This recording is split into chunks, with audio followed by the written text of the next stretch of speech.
You might be too black for this job." The words hit Danielle Price like a sledgehammer to the chest. She sat frozen across from Robert Whitmore, senior hiring manager at one of Wall Street's most prestigious firms, wondering if she'd heard him correctly.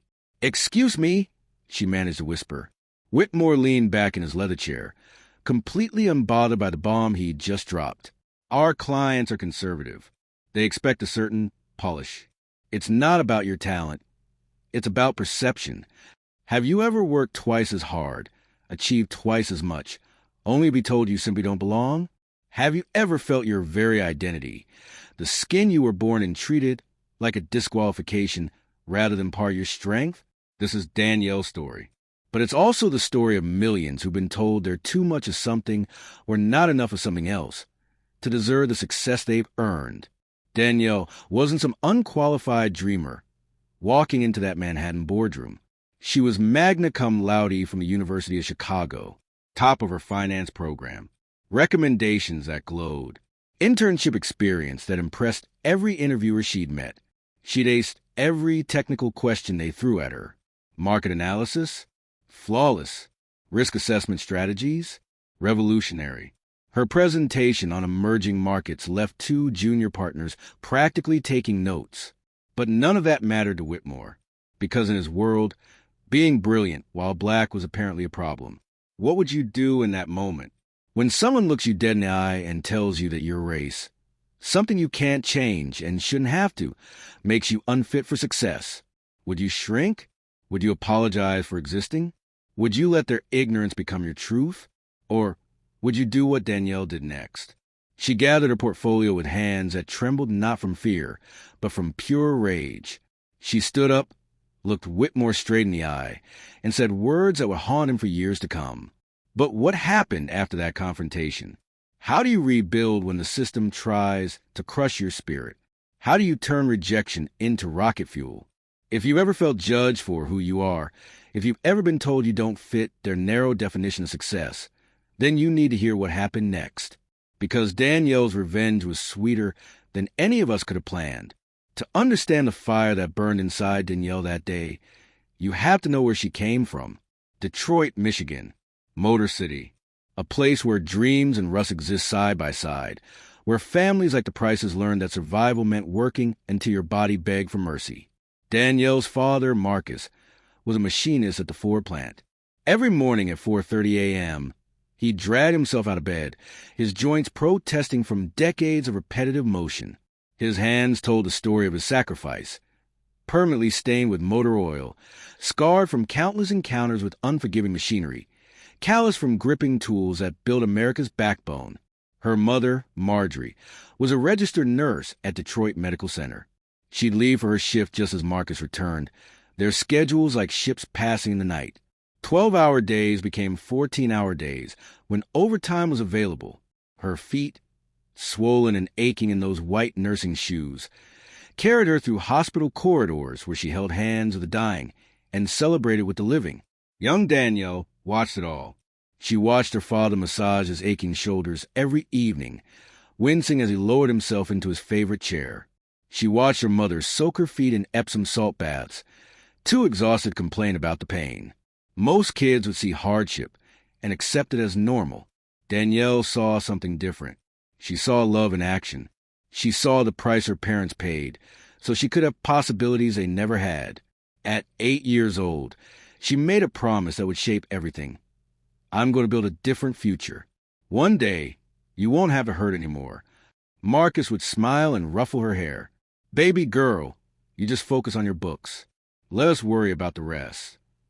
But Danielle was already worried about the rest. While other kids played video games, she devoured every book she could find. Science textbooks from the library, philosophy books that were supposed to be too advanced for her age, economics journals she barely understood but read anyway, determined to crack their codes. Her teachers noticed. Mrs. Rodriguez, her 5th grade teacher, called Marjorie one evening. "Your daughter is exceptional. She's reading at a college level, and her mathematical reasoning is unlike anything I've seen." By high school, Danielle wasn't just excelling. She was dominating. Valedictorian, National Honor Society president, Academic scholarship offers poured in from universities across the country, but it was the University of Chicago that captured her heart. Their economics program was legendary. Their finance department had produced Wall Street titans. If she wanted to build a kind of wealth that would transform her family's life, this was her launching pad. The full scholarship felt like divine intervention. 4 years of world-class education, completely paid for. Marcus cried when the letter arrived. Marjorie held Danielle so tight she could barely breathe. "You did it, baby," Marjorie whispered. "You actually did it." But Danielle knew the real work was just beginning. College wasn't just about attending classes. While her classmates partied on weekends, Danielle worked nights tutoring struggling students, sending every spare dollar back to Detroit. While they slept in on Sundays, she was in the library, absorbing everything she could about market dynamics, investment strategies, and corporate finance. Her professors were mesmerized by her analytical mind. Dr. Catherine Williams, her advanced economics professor, pulled her aside after class one day. "Danielle, I've taught at this university for 23 years. I've seen brilliant students come and go. But you have something special. You don't just understand the numbers. You see patterns others miss. You're going to change this industry." Those words became fuel, not just because of the praise, but because of the responsibility they carried. She wasn't just studying for herself anymore. She was studying for Marcus, whose back was getting worse each year. She was studying for Marjorie, whose double shifts were becoming harder to endure. By senior year, Danielle had established herself as unstoppable, magna cum laude, president of the finance club. Her senior thesis on emerging market risks earned the highest honors and caught attention from professors who had connections to Wall Street firms. Her dream was clear: investment banking. Not just any investment banking. She wanted to work for the giants: Goldman Sachs, Morgan Stanley, J.P. Morgan Chase, places where deals worth billions were made over lunch meetings, where brilliant minds shaped the global economy. She envisioned herself in those glass towers, making strategic decisions that would generate wealth not just for clients, but for her family. She'd buy her parents a house where Marcus could have his own workshop, without worrying about rent, where Marjorie could retire early and tend a garden she'd always dreamed of planting. Every late-night study session was for them. Every perfect test score was a step closer to transforming their lives. Drop a heart if you know someone who sacrificed everything for your dreams. Because what Danielle didn't realize was that all her preparation, all her excellence, all her legitimate qualifications wouldn't matter to people like Robert Whitmore. The system she was about to enter had different rules. And those rules had nothing to do with how smart she was. Graduation day at the University of Chicago should have felt like victory. Danielle walked across that stage, diploma in hand, ready to conquer Wall Street. Her parents beamed from the audience. Marcus in his best suit, despite the Michigan heat, Marjorie dabbing tears of pride with a tissue. The future felt inevitable. With her credentials, her track record, her professors' glowing recommendations, landing a position at a top-tier investment firm seemed like a formality. She was wrong. The first rejection came from Goldman Sachs, a polite email thanking her for her interest, praising her impressive academic background, but regretfully informing her that they'd chosen to move forward with other candidates. No problem, she thought. Goldman was a long shot anyway. Morgan Stanley would see her value. The second rejection arrived 3 days later. Same professional tone, same generic language, same crushing disappointment. But Danielle didn't panic. Not yet. The job market was competitive. She had backup options. Plenty of them. J.P. Morgan Chase, thank you for your time and interest in our organization. Deutsche Bank, while your qualifications are impressive, we have decided to pursue other candidates. Credit Suisse, we appreciate the opportunity to learn more about your background, however. The emails kept coming, one after another. Each rejection felt like a paper cut, small, but they were adding up, and the pain was becoming unbearable. What made it worse was the interviews themselves. Danielle wasn't bombing these meetings. She was excelling. Panel after panel of interviewers praised her market analysis. Her risk assessment presentations left senior analysts nodding in approval. Her answers to technical questions were flawless. Brilliant, one interviewer called her. Sharp as a tack, said another. Your thesis on emerging markets was genuinely innovative, a third added. But somehow, brilliant wasn't enough. Sharp as a tack wasn't cutting it. Innovation wasn't opening doors. After rejection number 15, Danielle started keeping count, not because she was masochistic, but because the numbers felt impossible to ignore. 15 interviews where she performed exceptionally, followed by 15 polite dismissals. By rejection number 20, self-doubt began creeping in. Was she missing something? Was there some unwritten rule about Wall Street culture that no one had taught her? Some networking connection she lacked? She called Dr. Williams, her former economics professor. Danielle, I've placed dozens of students in investment banking roles. Your qualifications are superior to most who've been hired immediately. There's something else going on here. Something else. But what? Rejection 25 arrived on a Thursday. Danielle was sitting in her small Chicago apartment, laptop open, checking her email obsessively. The subject line made her stomach drop. Update on your application status. She didn't even need to open it. The pattern was too familiar now. That afternoon, she walked to her bathroom mirror and stared at herself. Really stared. The same face that had smiled through 4 years of academic triumph now looked exhausted, defeated. What am I missing? She said aloud, her voice cracking slightly. Her GPA was stellar, 3.9 out of 4.0. Her internship evaluations were outstanding. Her professor's recommendations practically glowed in the dark. Her interview skills were sharp. Her knowledge was comprehensive. So why was every door slamming shut? That night, rejection number 27 arrived in her inbox. 27 firms had looked at her credentials, interviewed her, praised her abilities, and then chosen someone else. Danielle closed her laptop and sat in the darkness of her apartment. For the first time since childhood, she wondered if her dreams were too big, if maybe she'd been naive to think she could break into Wall Street's elite circles. Have you ever questioned your worth when doors kept slamming shut? When you did everything right but nothing worked? Leave me a comment, because what happened next would make everything crystal clear. The answer to her question, what was she missing, was about to arrive in the most painful way possible. And it had nothing to do with her qualifications. It had everything to do with her skin. 3 weeks after rejection 27, Danielle's phone rang. Ms. Price, this is Janet from Harrington and Blake Capital. We'd like to schedule you for a final round interview next Tuesday. Danielle nearly dropped the phone. Harrington and Blake wasn't just another investment firm. It was Wall Street royalty. Founded in 1952, they'd survived every market crash, every recession, every financial storm that had destroyed lesser firms. Their client list read like a who's who of global wealth. Fortune 500 CEOs, foreign dignitaries, tech billionaires. Landing even an interview that was considered a career milestone. Most analysts worked for years just to get their resume looked at by H&B's hiring team. I'll be there, Danielle said, her voice steady despite her racing heart. She spent the weekend preparing like her life depended on it, because in many ways, it did. This wasn't just another interview.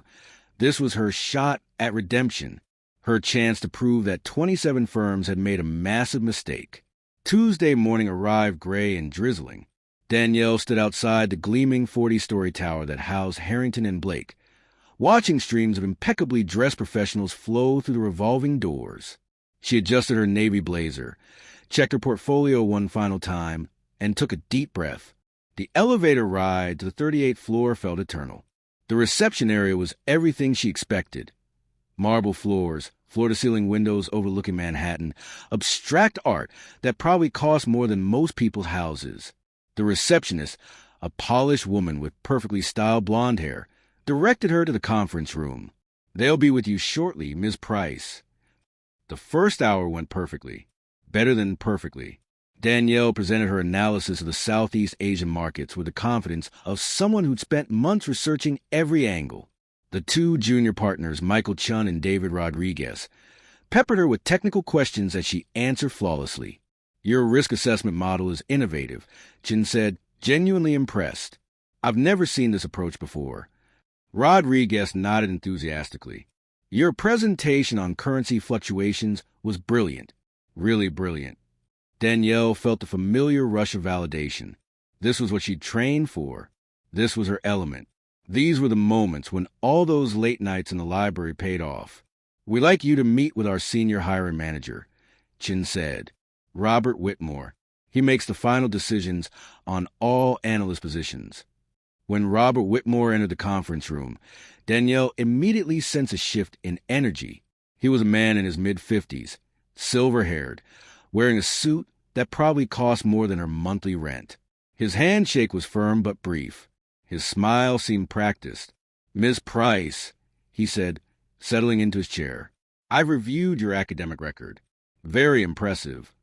"Thank you, Mr. Whitmore." For the next 20 minutes, they discussed market trends, investment strategies, and Danielle's vision for the industry.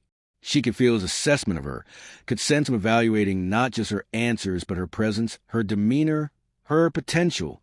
The conversation felt promising, professional, normal. Then Whitmore leaned back in his leather chair, and the atmosphere changed. "You know, Danielle, may I call you Danielle? You're very bright. Your academic credentials are outstanding. Your knowledge of the markets is clearly extensive." Danielle nodded, sensing a but coming. "But I do have some concerns about how you'd be received by our client base." She frowned slightly. "Could you elaborate on what you mean by that?" Whitmore exchanged a glance with Chun, who suddenly seemed uncomfortable, his eyes focused on the table. Rodriguez shifted in his seat. "Our clients are particular about the kind of representation they expect. They're traditional, conservative in their expectations." Danielle's pulse quickened. "I'm not sure I understand what you're getting at." Whitmore sighed, as if what he was about to say was somehow difficult for him, as if he were the victim in this moment. "Look, I'll be direct with you. You might be too black for this job." The words hung in the air like poison gas. Danielle's breath caught in her throat. For a moment, she wondered if she'd misheard him. The silence in the room was deafening. Chung was staring at his hands. Rodriguez looked like he wanted to disappear through the floor. "Excuse me," she whispered. Whitmore shrugged, completely unbothered by the bomb he'd just detonated. "Our client base expects a certain image, a certain polish. It's not about your talent or your qualifications. Those are clearly exceptional. It's about perception, about what they're comfortable with." He continued, his voice matter-of-fact, as if he were discussing the weather. "These are relationships built over decades, trust that takes years to establish. Our clients, well, they might not be ready for someone like you in such a visible role." Someone like you. The phrase echoed in Danielle's mind. Not someone unqualified, not someone inexperienced. Someone like you. "Let me make sure I understand," Danielle said, her voice trembling with controlled rage. "You're telling me that despite my academic excellence, despite my knowledge of the markets, despite my performance in this very interview, my race makes me unsuitable for this position?" Whitmore had the audacity to look annoyed, as if she were being unreasonable. "I'm not saying it's right. I'm just telling you how it is. This is a business built on relationships, and those relationships have expectations." Rodriguez finally spoke up, his voice barely above a whisper. "Robert, maybe we should—" "No," Whitmore cut him off. "Better to be honest now than waste everyone's time." Danielle sat in stunned silence for what felt like hours, but was probably only seconds. All those rejections suddenly made sense. All those interviews where she'd excelled, only to be passed over for mysterious reasons. It wasn't about her qualifications. It never had been. It was about her skin. She gathered her portfolio with hands that shook, not from fear, but from pure, white-hot fury. She stood slowly, maintaining her dignity even as her world crumbled around her. "With respect, Mr. Whitmore," she said, her voice steady and clear, "I am exactly who I need to be for any role that demands intelligence, strategy, and leadership. If your problem is my blackness, then it isn't my fit that's lacking, it's yours." She looked directly at Chun and Rodriguez. "Gentlemen, it's been enlightening." Then she turned back to Whitmore. who was watching her with the detached curiosity of someone observing an interesting specimen. "One more thing," she said. "You'll remember this conversation. I guarantee it." She walked out of that conference room with her head held high, leaving behind a wreckage of her dreams and the three men who just learned what it looked like when someone refused to shrink. But the real devastation was waiting at home when Danielle walked through the door of her apartment that evening. She didn't make it to the couch. She collapsed right there in the entryway, her back against the door, and broke apart. The tears came in waves. First the shock, then the rage, then the crushing weight of understanding what she was truly up against. This wasn't about one racist hiring manager. This was about a system that, SA-27 rejections, suddenly made perfect sense. How many other Robert Whitmores had smiled at her across conference tables, praised her brilliance, then decided her blackness was a liability. For 3 hours, she sat on that floor and grieved. She grieved for the naive young woman who believed merit would be enough. She grieved for her parents, who'd sacrificed so much only to watch their daughter hit an invisible ceiling. She grieved for every dream that felt impossible now. Her phone buzzed with a text from her mother. "How did the interview go, baby?" Danielle stared at the message and started crying all over again. How could she tell Marjorie that her daughter, magna cum laude, top of her class, brilliant and accomplished, had been rejected for being too black?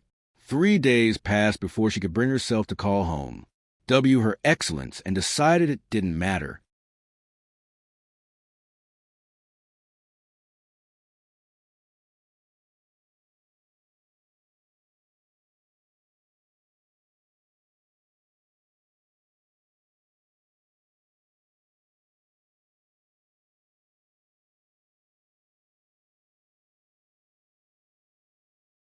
"Something's wrong," Marjorie said immediately.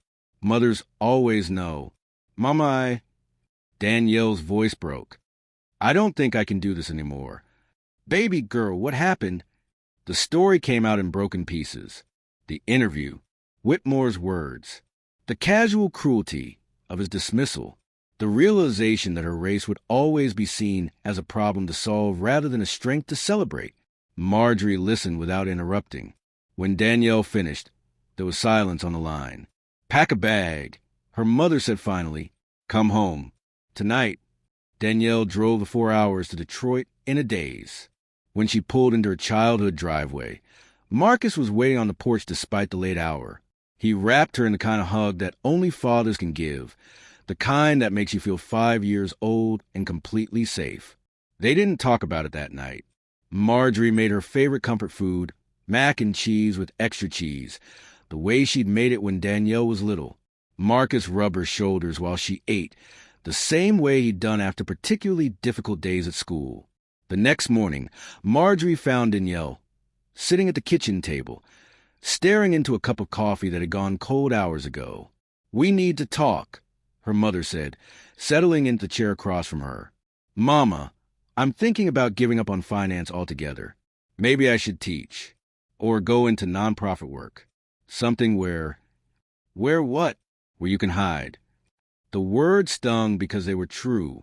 Marjorie reached across the table and took her daughter's hands. "Baby girl, listen to me. Listen good." Danielle looked up into her mother's eyes that had seen decades of struggle, discrimination, and perseverance. "Your great-grandmother, Dorothy, picked cotton in Alabama, 12 hours a day under that burning sun, her fingers bleeding from the sharp bowls, making pennies while white landowners got rich off her labor. They told her she was too black to deserve an education, too black to own land, too black to dream bigger than the cotton fields." Marjorie's voice grew stronger with each word. "Your grandmother, Ruth, cleaned white folks' houses in Detroit when your grandfather got laid off in the auto plant. She scrubbed their floors, washed their clothes, raised their children while her own babies waited at home. They told her she was too black to work anywhere but their kitchens and laundry rooms." Danielle felt tears welling up again, but this time they felt different. "Your daddy worked that assembly line for 30 years, his body breaking down piece by piece, so you could have opportunities we never had. Every morning when his back screamed for him to stay in bed, he got up anyway, because he refused to believe he was too black to provide for his family. Marjorie's grip on Danielle's hands tightened. And me? I've been told I was too black to be trusted with white patients. Too black to be promoted to head nurse. Too black to deserve the same respect as my colleagues. But I kept showing up. I kept proving them wrong, because my daughter was watching. The kitchen fell silent, except for the ticking of the old wall clock. Now you're telling me you want to quit because one ignorant man said you're too black for his job? Baby, if we believed we were too black to survive, to thrive, to fight back, where would you be right now? Danielle wiped her eyes, feeling something shifting inside her chest. You carry their fight in you, Marjorie continued. The fight to exist, to excel, to take up space in rooms where they don't want you. Don't you dare believe you're too black for anything. You're not too black. Their world is too small. That night, Danielle sat on her childhood bed, surrounded by certificates and awards that proved her worth to everyone except the people who mattered most in her industry. But her mother's words had lit a fire that Whitmore's cruelty couldn't extinguish. She wasn't going to hide. She wasn't going to shrink. She wasn't going to let his limitations become her reality. Tag someone who gave you strength when the world tried to break you. Because what Danielle did next would make Robert Whitmore wish he'd never opened his mouth. Danielle returned to Chicago with a new kind of clarity. The hurt was still there, but it had transformed into something far more dangerous. Focused determination. She spent her first day back making phone calls. Not to beg for more interviews, but to build her case. Dr. Catherine Williams, her former economics professor, was furious when Danielle recounted the Harrington and Blake encounter. That's not just morally reprehensible. It's illegal under the Equal Employment Opportunity Act. Dr. Williams said, "You have witnesses. You have a clear case of racial discrimination." Within 48 hours, Dr. Williams had connected Danielle with Margaret Foster, a civil rights attorney who specialized in workplace discrimination. Foster's reputation was legendary. She'd taken down corporations that thought their wealth could shield them from justice. "This isn't just about you," Foster explained during their first meeting. Whitmore's comment reveals a pattern of systemic exclusion.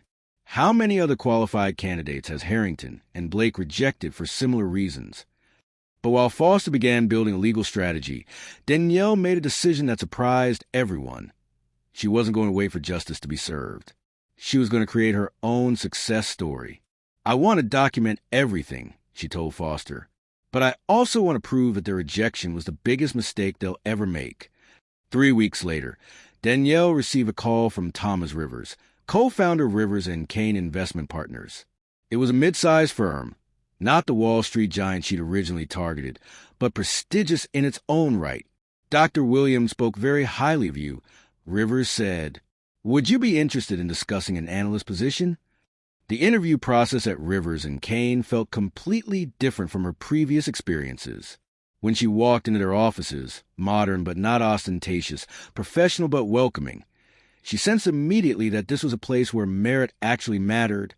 Thomas Rivers and his partner, Janet Kane, interviewed her together. Both were in their 40s, sharp-eyed and direct. They asked tough questions about market analysis, risk assessment, and strategic thinking. But they also asked about her vision for the industry, her long-term goals, her perspective on emerging global markets.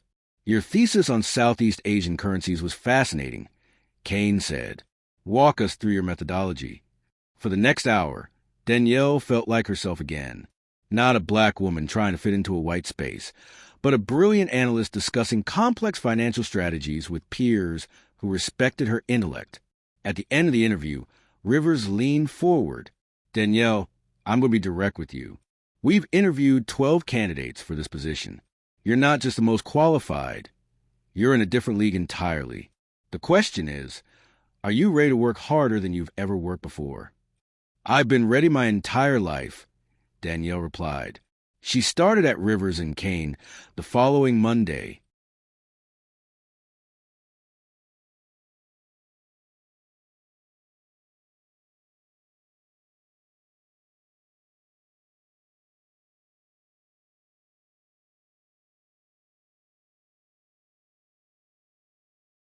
The first months were intense. Rivers and Kane might have been smaller than the Wall Street giants, but they demanded excellence. Danielle threw herself into the work with the fury of someone who had something to prove. Her first major assignment was analyzing the telecommunications sector for a potential $50 million investment. While other analysts relied on surface-level research, Danielle went deeper. She studied regulatory changes, emerging technologies, international market shifts. Her 40-page analysis identified risks that others had missed and opportunities that seemed invisible. The investment generated a 23% return in 6 months. Rivers called her into his office after the numbers came in. That telecommunications play was masterful. How did you see what our competitors missed? I learned to look for patterns that others ignore, Danielle said. Sometimes being an outsider gives you a clearer view. Word of her success began circulating in the industry. Not loudly. Rivers and Kane wasn't the type to brag, but the results spoke for themselves. Portfolio managers at larger firms started paying attention to the young analyst, who was consistently outperforming expectations. By her second year, Danielle had landed 3 major accounts, each bringing in substantial revenue. Her risk assessment models were being studied by competitors. Financial journals began requesting interviews. But the real breakthrough came during her 3rd year, when she identified a currency arbitrage opportunity that others had overlooked. Her analysis suggested that fluctuations in Brazilian real were creating a temporary pricing inefficiency that could be exploited for massive gains. Most analysts would have presented the opportunity and let others execute it. Danielle did something different. She developed a comprehensive strategy, identified potential risks, created contingency plans, and presented Rivers and Kane with a complete roadmap for success. The investment netted $47 million in profits over 8 months. That success earned her promotion to Vice President of Strategy at age 28, making her the youngest VP in the firm's history. Forbes took notice. Their 30 Under 30 Innovators in Finance issue featured Danielle on the cover with the headline, "The Outsider Advantage: How Danielle Price is Rewriting Investment Strategy." The article detailed her unconventional approach to market analysis, her track record of identifying overlooked opportunities, and her philosophy about turning exclusion into expertise. Being told I didn't belong forced me to develop a different way of seeing the market, Danielle told the Forbes reporter. When you can't rely on insider networks, you learn to find edges that others miss. The profile brought attention from across the industry. Suddenly, the same firms that had rejected her were reaching out, wanting to explore opportunities for collaboration. Danielle politely declined them all. But the universe has a sense of irony. In year 5 of her tenure at Rivers and Kane, financial scandals began erupting across Wall Street. Firms that seemed unshakable were crumbling under the weight of unethical practices, risky investments, and regulatory violations. One of the hardest hit was Harrington and Blake Capital. News broke on a Tuesday morning. Federal investigators had uncovered a pattern of insider trading, client fund mismanagement, and fraudulent reporting that stretched back over a decade. The firm's stock price collapsed overnight. Clients fled in droves. Layoffs began immediately. Within weeks, Harrington and Blake, the Wall Street royalty that had deemed Danielle too black for his standards, was facing bankruptcy. The phone call came on a Friday afternoon. Janet from HMB's administrative office, the same woman who'd scheduled Danielle's devastating interview years earlier. "Ms. Price, I know this is unusual, but Harrington and Blake is seeking consultation services for our restructuring process. We've heard about your expertise in crisis management and strategic recovery. Would Rivers and Kane be interested in discussing a consulting contract?" Danielle almost laughed. "Almost. I'll need to discuss this with my partners," she said calmly. "I'll get back to you." That weekend, she sat in her Chicago apartment, now a spacious place with floor-to-ceiling windows overlooking Lake Michigan, and considered her options. She could say no. She could let Harrington and Blake collapse without her help, or she could do something far more satisfying.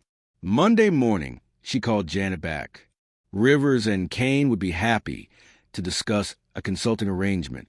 "I'll be leading the engagement personally." The meeting was scheduled for the following week in Harrington and Blake's conference room. The same conference room where Robert Whitmore had delivered his devastating verdict 5 years earlier. But this time, Danielle would be sitting on the other side of the table. This time, she'd be the one with the power to decide someone else's future. And Robert Whitmore would be there, waiting to hear whether the woman he deemed too black for his firm would save it from complete destruction. Justice, it turned out, had its own timeline, and Danielle's moment was about to arrive. The morning of the meeting, Danielle dressed carefully, not because she was nervous, those days were long gone, but because she understood the power of presentation, the importance of walking into that room as the undeniable success she'd become. She arrived at Harrington and Blake 30 minutes early and sat in the same lobby where she'd once waited as a hopeful graduate. The marble floors hadn't changed. The expensive art was still there, but everything else was different. The building felt hollow now. Half the floors were empty. The receptionist looked stressed, constantly answering calls from creditors and concerned clients. The prestigious firm that had once seemed untouchable was crumbling from within. At exactly 2 p.m., Danielle walked into the conference room. Robert Whitmore was there, looking older, wearier, his silver hair now mostly gray. His expensive suit couldn't hide the defeat in his posture. When he saw her, his face went pale. Recognition hit him like a physical blow. "Ms. Price," he said quietly. "Mr. Whitmore." Danielle's voice was professional, controlled.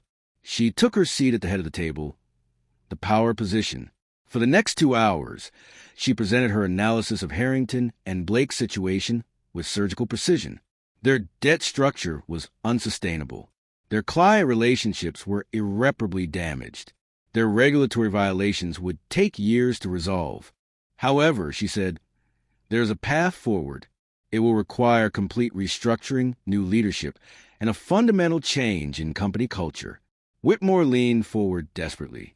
"What would you recommend?" Danielle looked him directly in the eyes. "I recommend embracing the kind of diverse leadership and fresh perspectives that this firm once found unsuitable." The silence was deafening. "My team has identified several highly qualified professionals who could help rebuild Harrington and Blake's reputation. Interestingly, many of them are people your firm passed over in previous years for reasons that had nothing to do with their capabilities." She closed her portfolio with the same deliberate motion she'd used 5 years earlier, but this time, she wasn't the one walking away defeated. "I'll have our formal proposal to you by Friday," she said, standing. "I trust you'll find our analysis thorough. After all, I wasn't too black to generate $400 million in secure client growth last quarter." The word hung in the air, a perfect callback to his original insult, now transformed into proof of his massive error in judgment. Danielle's story didn't end with that meeting, though it was certainly satisfying. Over the following months, she helped restructure Harrington and Blake, installing diverse leadership and creating policies that would prevent future discrimination.